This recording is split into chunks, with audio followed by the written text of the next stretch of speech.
ওৰ কবিতাৰ শিৰোনাম ইয়াত এজাক মানুহ আছিল। ইয়াত এজাক মানুহ আছিল, খেৰীঘৰত ভাহ কৰিছিল। সিহঁতে সাজিব নাজানিছিল জপনা, নাছিল সীমাৰ বেৰ। চমুকৈ ব্যৱহৃত হৈছিল ধুগুৰাৰ বাট, যাৰ নাছিল দিক প্ৰস্থৰ জোখ, আছিল উপযোগী এখন ঠেলা অথবা গৰু গাড়ী বহন কৰাৰ। ইয়াত এজাক মানুহ আছিল, হৃদয় থকা, যাৰ বুকুচাত প্ৰাণ পাই উঠিছিল জগত, যাৰ উমে আঁকোৱালি লৈছিল প্ৰতিবেশীৰ মৰম স্নেহ। চোতালবোৰ আছিল বহল পৰিসৰৰ, চোতালবোৰ আছিল বহল পৰিসৰৰ।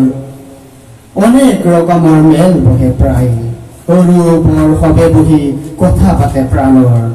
বচনক শ্ৰৱণ কৰি কৰ্মক উদ্যত হয় অনেক।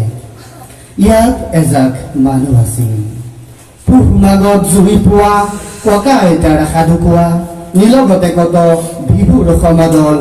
স্বপ্নবিলাসী হৈ উৰি ফুৰে কতজনে জোনাকৰ দেশত। হয়, ইয়াত এজাক মানুহ আছিল, ৰসাল হাঁহিত নিগৰিছিল মণি মুকুতা, মৌহনা মাতত পৰিছিল মৰম। সেইবোৰ বুটলি শিখত মৰমীয়াল হৈ পৰিছিল। মায়া ভৰা চাৱনী, হিয়া ভৰা শ্ৰদ্ধা, আছিল সেউজ বৰণীয়া পথাৰ, যাৰ পৰশত তনু মন সেউজীয়া হৈছিল। পূৰ্ণতা পাইছিল চাহিদাই, হয়তো সবৰি আছিল হৃদয় ভৰপূৰ একজুৰি প্ৰেম ভাল পোৱা। সঁচাকৈ ইয়াত এজাক মানুহ আছিল। আমাজন নৈ লেখীয়া বহল অন্তৰৰ, পৰিধান কৰিছিল নিতৌ স্বাৰ্থহীন বস্ত্ৰ, অহিংসাৰ মালা। আচলতে সেইবোৰ পূজা মানুহ, হয়তো নিভাজ মাটিৰ আছিল। ইয়াত এজাক মানুহ আছিল, হৃষ্ট পুষ্ট আৰু নিখুঁত আছিল সিহঁত। আজিকালি সেইবোৰ মানুহ পাবলৈ দুৰ্লভ, আজিকালি সেইবোৰ মানুহ পাবলৈ দুৰ্লভ।